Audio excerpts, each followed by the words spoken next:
Hi everyone, my name is Andrea, and then today I'm going to be talking about my molecular portfolio, and the drug I was given was Buspar. So just to give a little bit of background on Buspar, what it is, Buspar is oral medication taken to treat anxiety.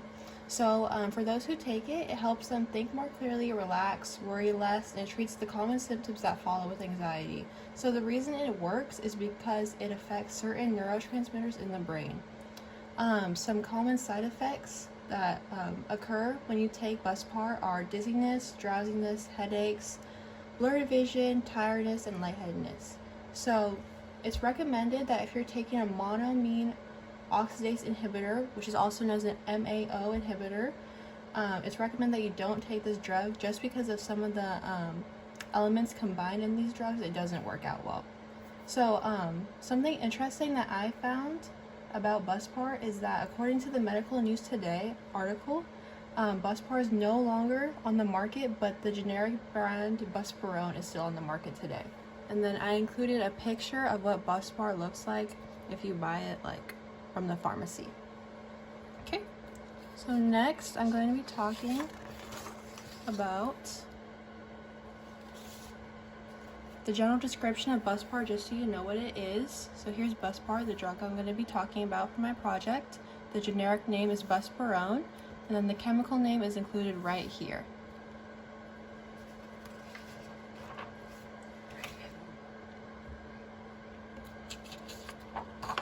Okay, so now I'm going to be talking about the line bond and skeletal structure. So I have it all pre-drawn right here. So here's the nitrogen atom. It has the lone pair, and then there's 3 bonds surrounding it just so it satisfies the octet rule. Same for this one right here. There's a lone pair and then 3 line bonds, so it's 2, 4, 6, 8. Same for this one, this nitrogen, and then I have the oxygen atoms with the double bonds and then the 2 lone pairs, so it satisfies the octet rule. And then there's one here as well. Okay, so then in the next slide I'm going to be talking about the expanded structural formula for Buspar, just so you know what it looks like when I include the carbon atoms in here and then the hydrogen atoms attached to those. So the carbon atoms satisfy the octet rule. Okay, so I'm going to draw it all right here with the carbon atoms and the hydrogens. So I'm drawing the hydrogen.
Sorry, I'm kind of covering it, but I'll show it all in just 1 second once I'm finished.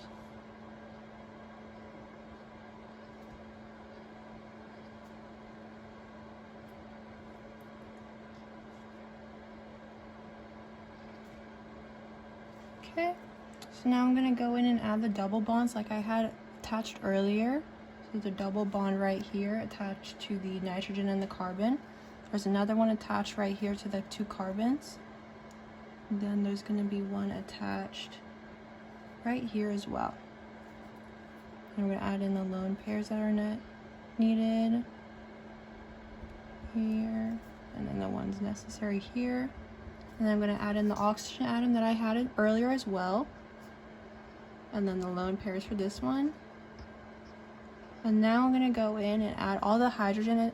I already did one right here, but for all the other ones that are included in this structure, I'm going to add those in. So there's going to be one right here to help this carbon satisfy the octet rule, because before that there's only 6, 2, 4, 6, and then by adding in this hydrogen bond, there's going to be 8.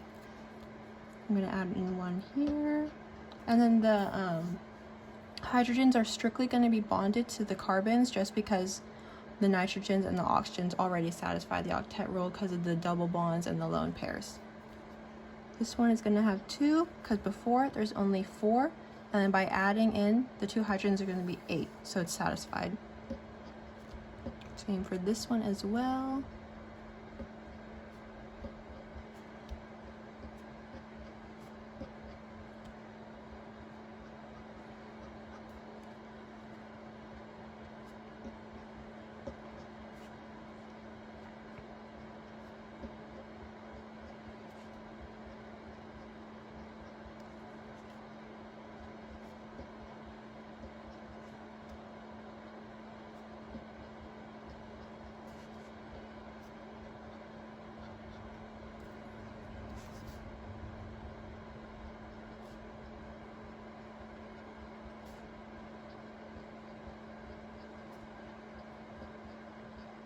Okay, so this is what the expanded structure looks like for buspar. So I have the hydrogens attached to all the carbons, so they satisfy the octet rule. It got a little bit squished over here, but just know that the carbons here have 2 hydrogen bonds, so it helps satisfy the 8 electrons necessary. So 2, 4, 6, and 8. And for all of those, just because there's no double bonds in the equation or there isn't any lone pairs attached to the carbons. So next, I'm going to be going over the molecular geometry for this formula. So I have it all drawn out right here, and then I have my little key here. So first, I'm going to start off with the tetrahedral, which means there's going to be 4 bonds and 0 lone pairs. So it's mainly just going to be the carbon atoms. So for example, this one right here, I'm going to circle it in the green. It's a tetrahedral because there is 4 bonds and 0 lone pairs. Same for this one here, this one, pretty much just all the carbons in this equation.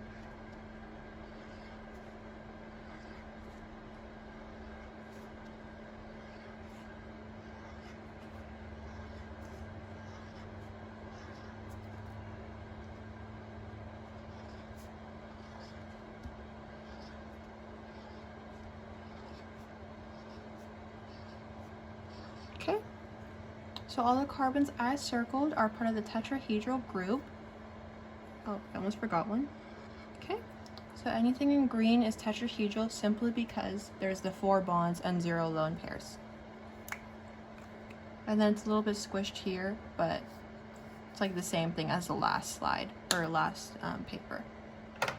Okay, so next I'm going to be going over the trigonal pyramidal. So that pretty much just means there's 3 bonds like these, and then there's going to be 1 lone pair attached.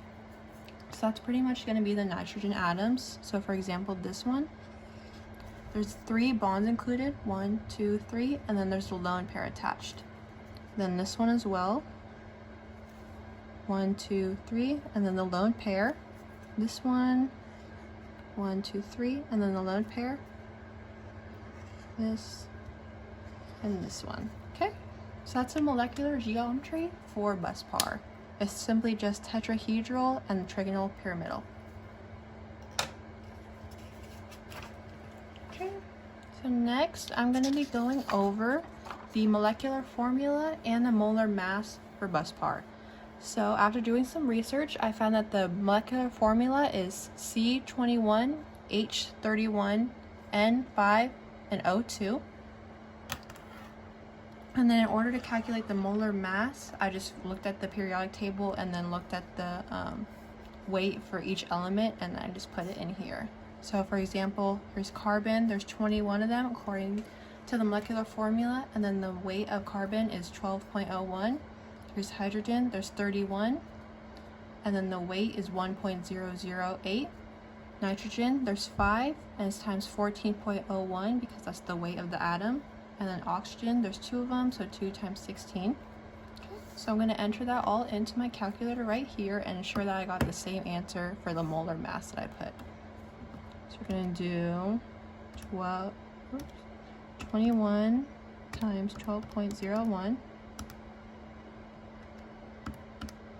plus 31 times 1.008 plus 5 times 14.01 plus 2 times 16. Okay, and then I got the same answer that I got here for the molar mass of busbar. So that's right here, 385.508 grams.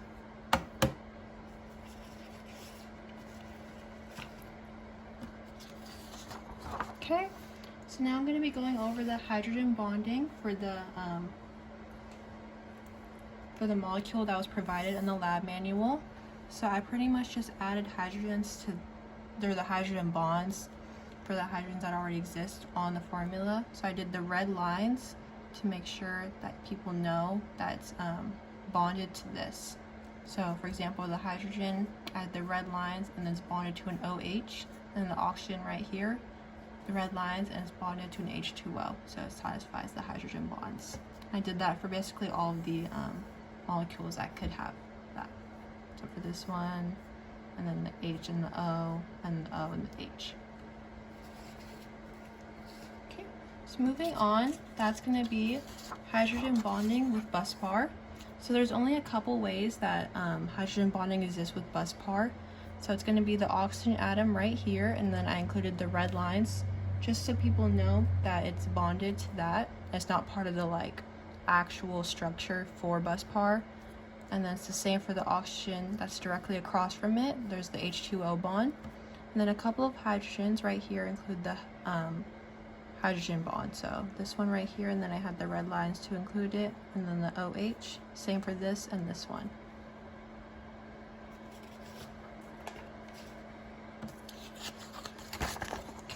So then now I'm going to be going over the polarity and solubility predictions for busbar. So the only, busbar isn't very polar. There's only a couple molecules that are polar, and then I circled them right here. Okay, and then I found out that busbar is soluble in water simply because the IMFs are similar, like busbar and H2O both have the London dispersion factor and the dipole-dipole. So the only thing that busbar has that H2O doesn't is the hydrogen bond, simply because hydrogen's only bonded to carbon, and then in order for it to be a hydrogen bond, it has to be bonded to nitrogen, oxygen, or fluoride. So now I'm going to go over the very last page for this project, which I have my notes for right here.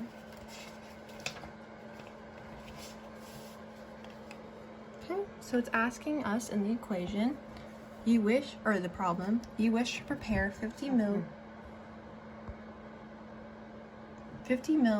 of a 2.30 times 10 to the negative 2 molarity solution of your drug. Describe how to prepare the solution from the pure drug and DI water. Analytical balances and volumetric flasks are available to you. Assume that your drug dissolves in water, at least to the extent necessary for this problem.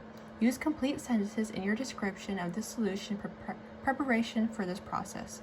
Show any required calculations you would need to make. Okay, so basically, in order to do this, I just found it was easy to look at the numbers that were given and then find the formula based off that. So we're looking at molarity. So the formula for molarity is right here. Molarity equals moles over volume, and then the volume is going to be in liters, and then it's given to us in milliliters, so we're going to have to convert that in just a minute. Okay, so I'm going to write out what we have. So moles is unknown because it's not given to us, so we're going to be solving for that. Volume is 50 milliliters, and then I'm going to convert that to liters in just 1 second.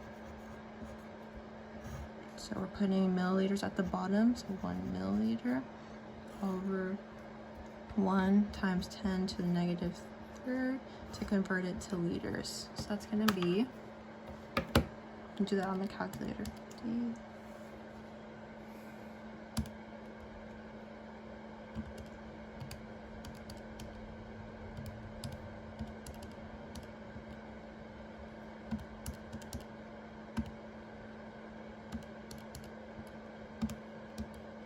going to be 0.05 liters.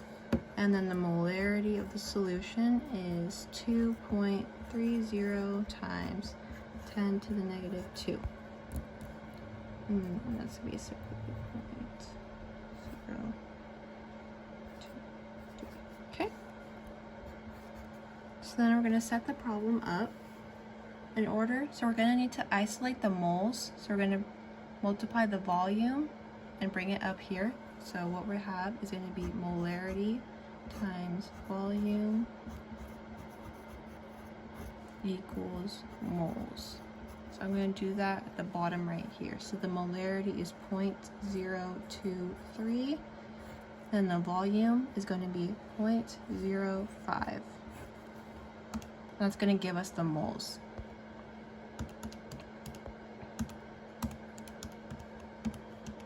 Which is going to be 0.00115.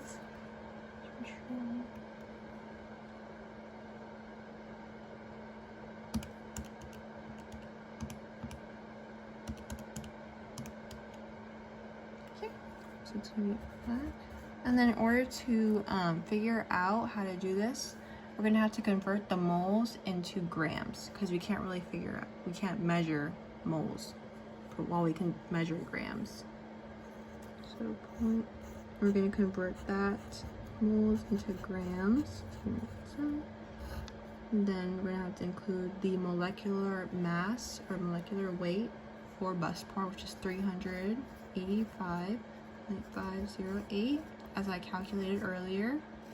And I put that over 1 mole just so they cancel out. I'm going to multiply them together.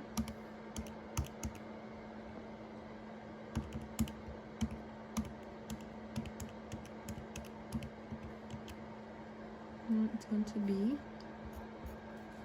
0.4, 3 sig figs, so I'm just going to go 0.443 grams. Okay. So then in order to solve this problem, what we're going to do is, based off the calculation, we're going to need 0.443 grams of busbar. So using the balance as provided in this problem, we're going to measure out 0.443 grams of busbar, and then make sure to find and subtract the mass of the dish you are using to measure the weight out of busbar. So then we're going to transfer the 0.443 grams of busbar into a volumetric flask, which is also provided as listed in the question, and we're going to add 50 milliliters of DI water and shake. So once we do all that, we are now going to have a 50 milliliter 2.30 times 10 to the negative 2 molarity solution of busbar. Okay, so now we're going to work on solving problem 2, and that problem is asking, calculate how many milligrams of the drug are contained in a 2.0 milliliter of a 3% weight volume solution of your drug. So this one's pretty easy. So we just have the weight volume equation. So it's weight over volume times 100%. So we are given the percent, which is 3. And then we were also given the volume. And then for this, the units for the volume don't matter just because it's a generic question. And then we're going to be solving for the mass. I'm going to put mass equals first mark. Okay, so what I like to do is I like to write out what we have. So we have the 3% equals x, because the weight is unknown, and then all over 2 milliliters. And I'll show it in 1 second just because I know I'm covering it, times the 100%. Okay, it's all right here. So what I like to do is I'm going to multiply the 2 and the 3 just so it gets rid of it on this side. So we're going to be left with 6, and 0 equals x times 100%. Then we're going to want to get rid of that 100% and isolate the x. And divide the whole equation by 100. So that leaves us with x equals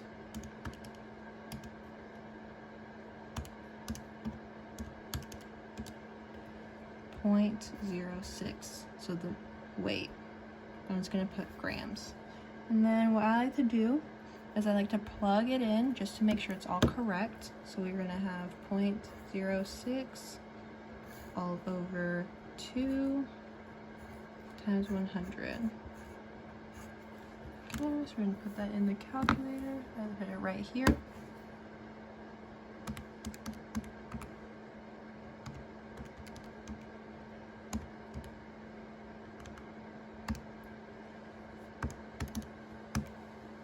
Okay, and that gives us 3%, which is listed right here. Okay, that means we're done. So thank you all for listening to my presentation and my molecular portfolio about bus par.